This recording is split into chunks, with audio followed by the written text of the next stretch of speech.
బాధ వచ్చిందని అనుకోండి, మనము కష్టాలు లేనప్పుడు గంభీరంగా ధైర్యవంతులుగా విశ్వాసవంతులుగా నేనేంటిది అనే విధంగా బ్రతికేవారు చాలామంది ఉంటారు. చిన్న తలనొప్పి వచ్చింది, చిన్న దగ్గు వచ్చింది, లేకపోతే బ్లడ్ టెస్ట్ అన్నారు అని అంటే దానంత భయపడేవారు ఇంకెవరు ఉన్నారు కదా. మన జీవితంలో కొంచెం ఒక 10,000 అప్పు ఉందన్నా కూడా భయపడిపోయేవారు చాలామంది ఉంటారు.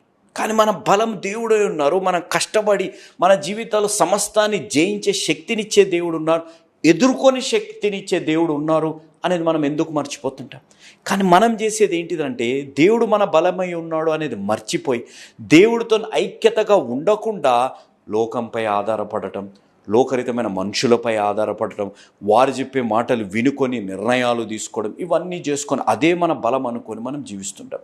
ఇప్పుడు రాజకీయాలలో ఇప్పుడు ఎలక్షన్ జరుగుతున్నాయి కాబట్టి కొంచెం పలుకుబడి ఉందనుకో, ఇదే నా బలం, నేను ఏదైనా చేయగలుగుతాను అనే విధంగా జీవిస్తుంటారు. ఈ వీడియోని మీరు చూడండి.